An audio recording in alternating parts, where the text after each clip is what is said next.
Chapter 4. Holly Kit waited in the center of the clearing where Brambleclaw had left her. The sun was slinking behind the trees, pulling shadow across the camp. Lion Kit sat beside her, her pelt golden in the fading sunshine. Cold air drifted down into the hollow, and Lion Kit shivered.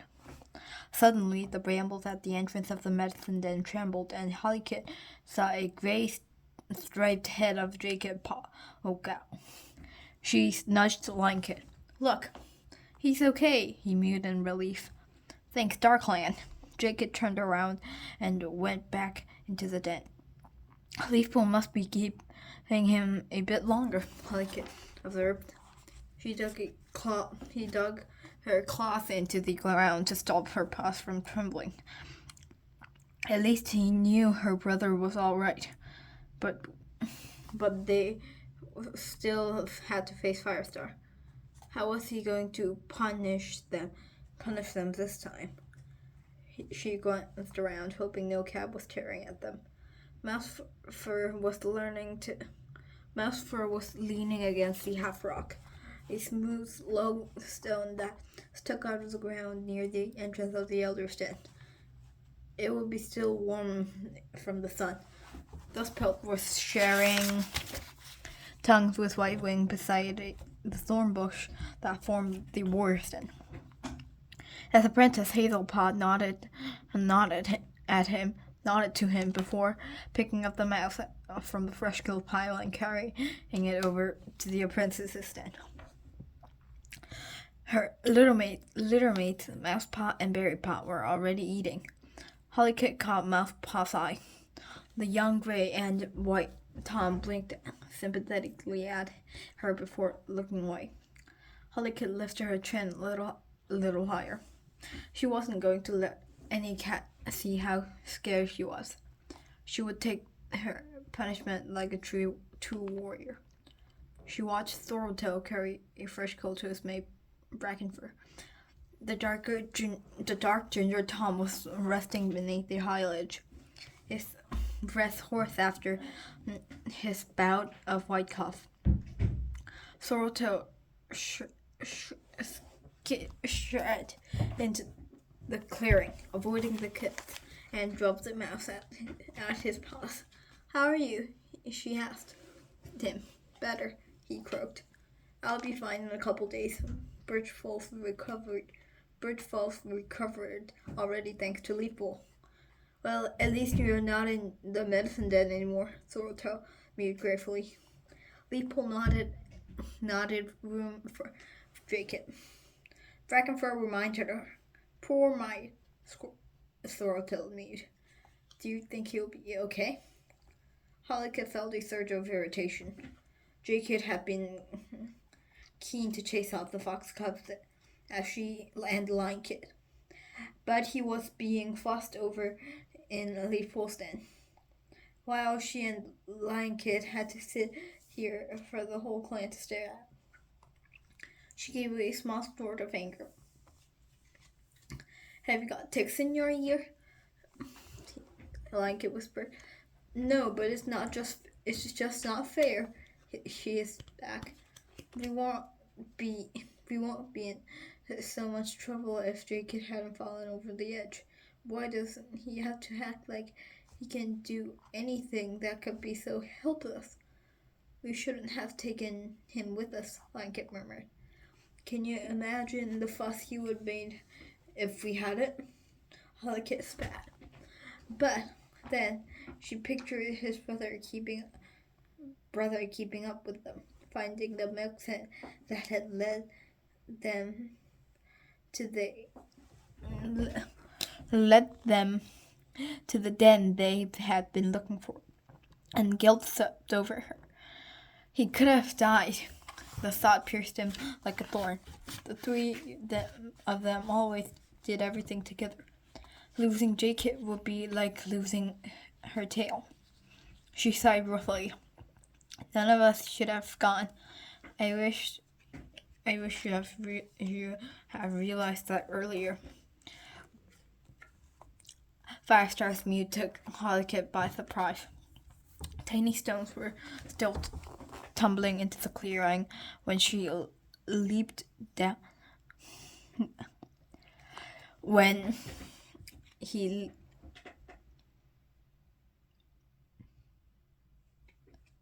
leaped down the rockfall that led from his den. Brambleclaw and Scoreflight followed them down and stood a little behind the ThunderClan's leader. Hollykit's heart sank when she saw anger in her father's eyes and disappointment in her mother's. She stared down at her pops stared at her pops, remembering the destruction ending to their assault on the fox den.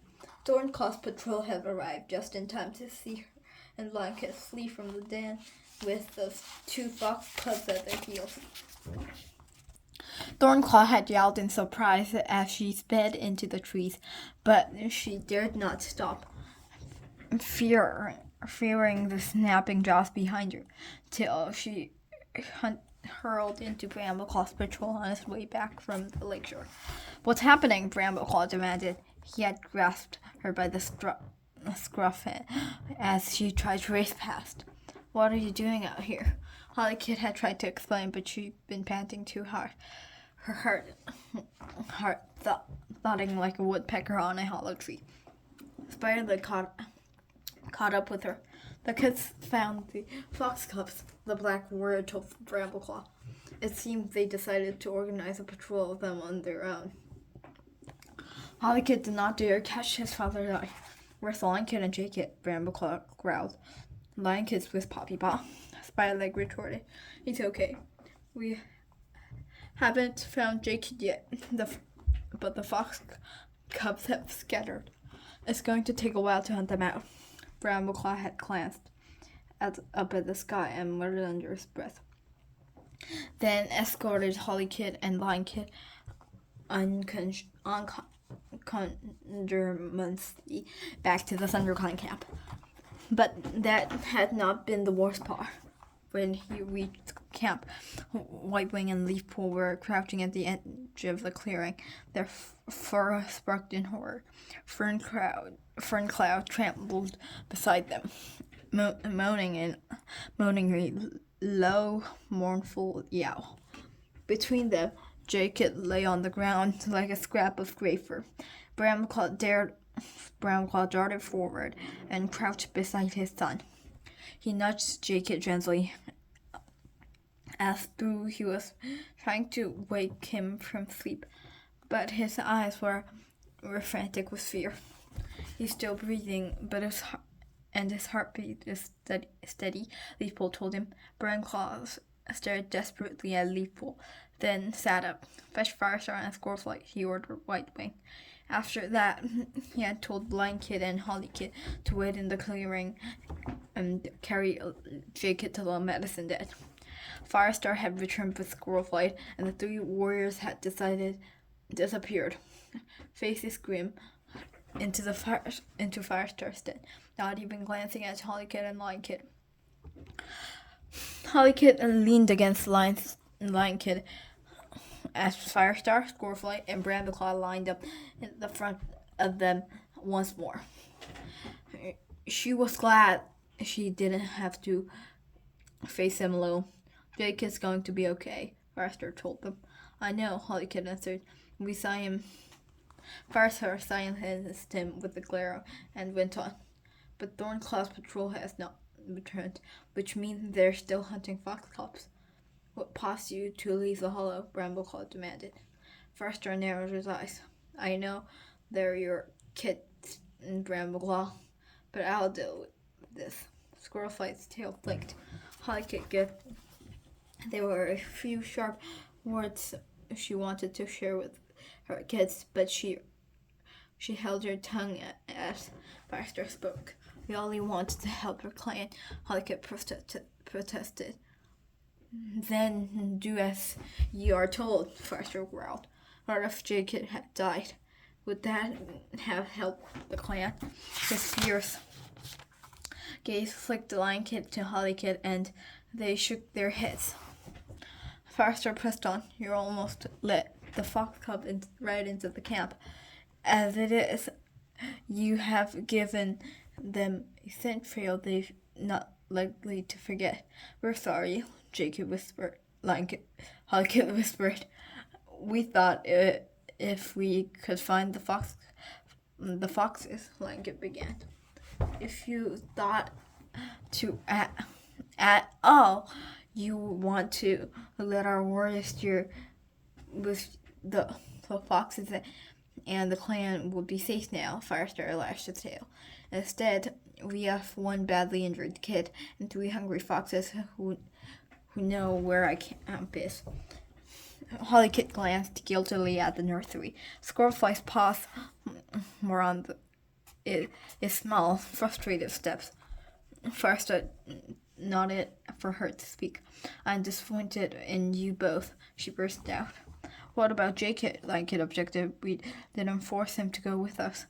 We'll speak to Jacob when he's recovered, Bramclaw answered. Right now, if it's you two that concerns us.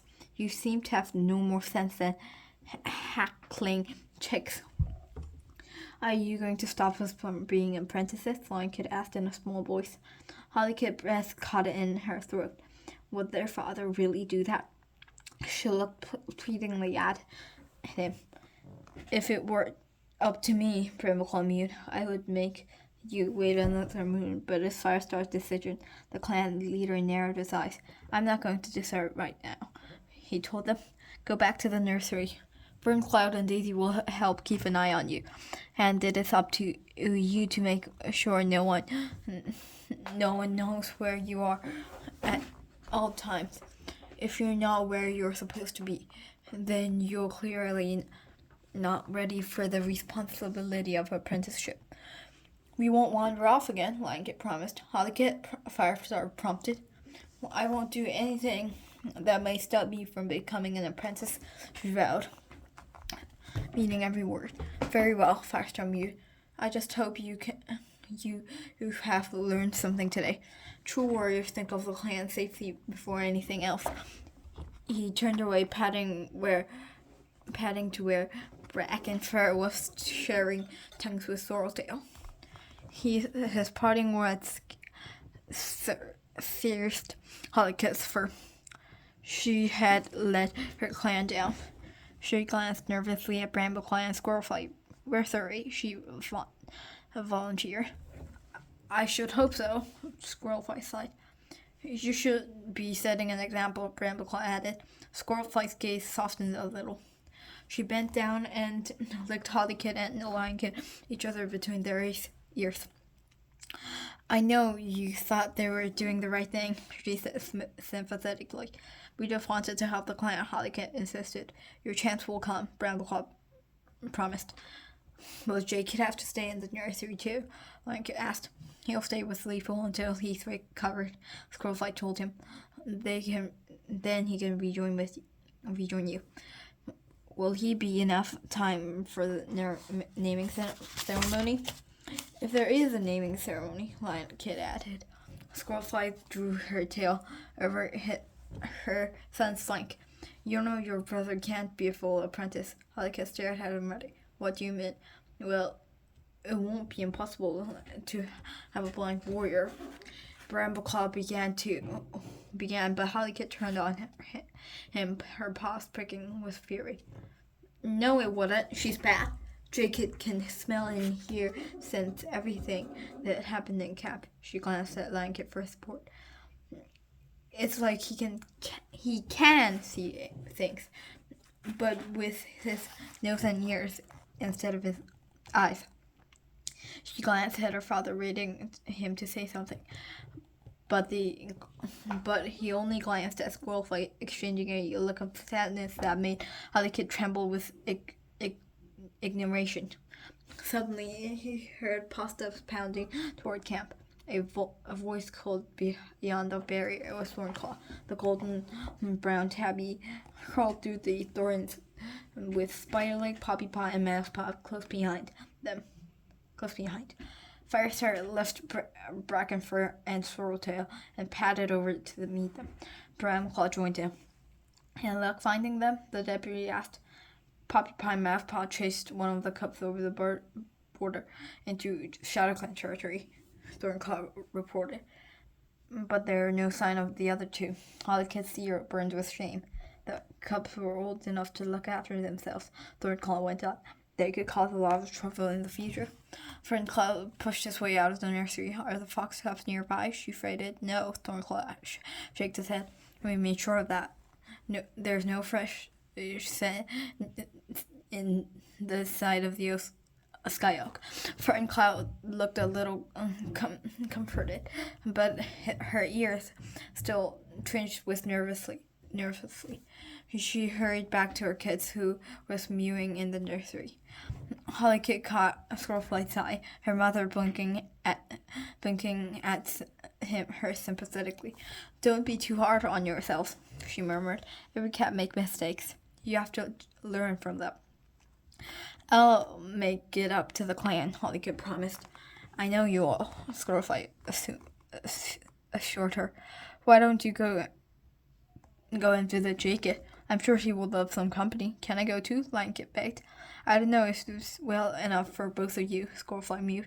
"You can go later, but don't forget to tell Daisy and Thornclaw before you leave the nursery." "That's what Firestar said, remember?" Blanket lashed his short tail but didn't answer. Instead, he stroked into the nursery. "Tell Jacob and you said hi," Holly called after him. "Whatever," Blanket grumbled, not looking back. Jacob nosed his way through the bramble into the shadows of Leafpool's den. Jacob was lying by the pool at one side of the den. He turned to his jay-feathered blue eye on her as she entered. "Hi, Hollycat." His mew sounded tired. His pelt was slicked flat with poultices, making him look as a newborn kid. Hollycat felt a stab of pain. He had nearly died. Jacob flicked his tail. "There's no need to feel sorry or so sorry for me," he mewed. Hollycat blinked. How is that her brother always knew exactly what she was feeling. Sometimes it could be so annoying that at him, sniffing up private thoughts, he'd inquired mouth. I'm not going to die," he went on. "I never thought you will," she lied. She patted Jacob's side and smoothed his fur between his ears and tongue. "What did Firestar say?" Jacob asked. "We got to stay in the nursery until he decides if we can become apprentices," Holly told him. "If?" Jacob echoed. "If we do as we're told and stay in camp, then I think we'll be okay," Holly assured him. She hoped it was true. She had never seen Firestar so angry. "It has to be okay," Jacob shrugged to his paws, and then he winced at pain. "Are you all right?" Holly mewed in alarm. Leafpool was mixing earth in the far corner of the den. He's just sore," she mewed. "But he's healing well." Leaving her to work, she joined the two kids.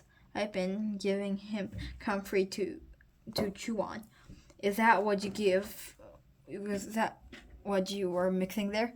"I like to mix a few heather flowers when I hate them," Leafpool explained. "The Nescar sweets the mixture and makes it easier to swallow." "How did you learn all that?" Holly keep me genuinely curious. "Cinderbell taught me," Leafpool answered. There was a sadness in her voice as she spoke about her mentor, but Hollycut was more interested in Leafpool's skill, having so much knowledge that made her feel very powerful. No other cat in the clan knew herbs like she did. She had curled the other cats in the clan knew herbs like she did. She had cured Brackenfur and Birchful, and now Jacob imagining being that important to clan.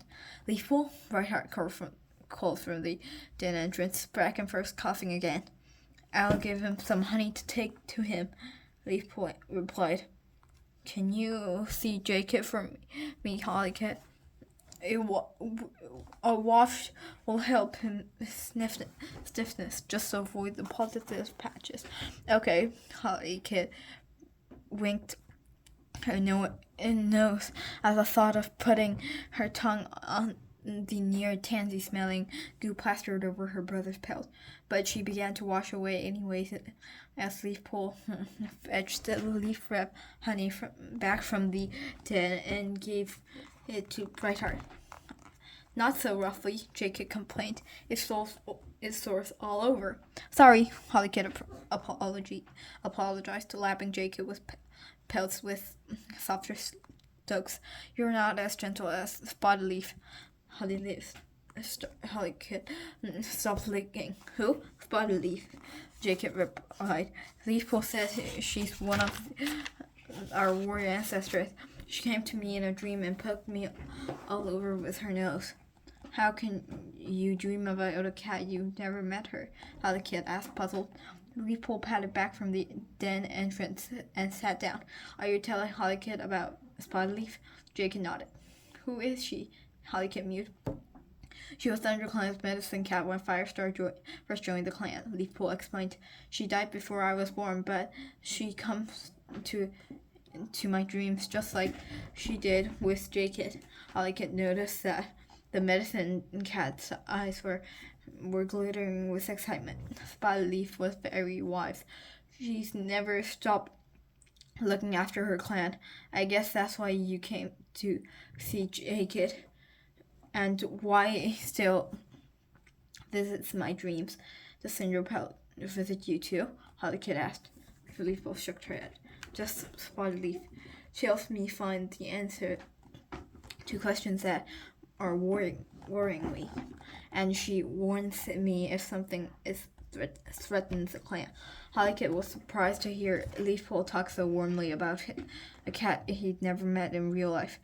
You talked about Spotted Leaf like she was a friend. Our warrior ancestors can be our friends. Jacob lettered more. I heard. Fetch some comfrey, Holly Kid offered. She bounded over to the pile of herbs and carried mouth back to Leafpool. Thank you, Leafpool mewed. Can you fetch some poppy seeds too? You'll see them at the back. They're tiny round black seeds. Okay, Holly Kid hurried back to the den and searched among the piles of herbs until she found poppy seeds. How many? She called. 5, Leafpool answered. Pick them up by ratting with your paw and dabbing the pile. Holly Kid followed the instructions, shaking the extra poppy seeds from her path. She hopped back to where Jacob lay. He licked them from his paws. His eyes were glowing, sleepy. Is he all right? He asked worriedly. She will be, Leafpool reassured her, but we should let him rest. Holly Kid did not want to leave the medicine den. Excitement was buzzing in her paws. Leafpool cures their cats and shared tongues with her ancestors and warned the clan leader of trouble ahead. If Holly Kid wanted to be important to her clan, perhaps becoming a medicine cat was the way to achieve it.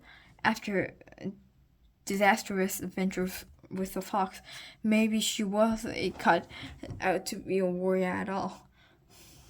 She padded away from Jacob, but lingered at the bramble-covering entrance. Leafpool? She called quietly. Yes? Leafpool padded to her side. When do you take on an apprentice? Is it only when they get old? Leafpool looked seriously at her. I can take an apprentice anytime. But would your apprentice have to stay an apprentice until you died? Holly Kid could not bring herself to say the word loud. Leafpool's whiskers twitched with amusement as she guessed what Holly Kid was trying to speak. No, she purred. Once the medicine cat apprentice has learned enough, they can take a proper name and full responsibilities, even with his mentor still alive. Holly Kid wondered if Leafpool said he. Do you have somebody in mind already? Leafpool flicked the tip of her tail. I've not decided anything yet, before Holly could say anything else, she heard Fern Cloud calling from the nursery. You should better go. Oh, Leafpool mewed. You've been in enough trouble for one day. Her pelt pricking with frustration, Holly Kit pushed her way through the bramble and raced back to the nursery. She had just discovered how she wanted to serve her clan, how to make sure that what she did really mattered. She wanted to be the next ThunderClan medicine cat.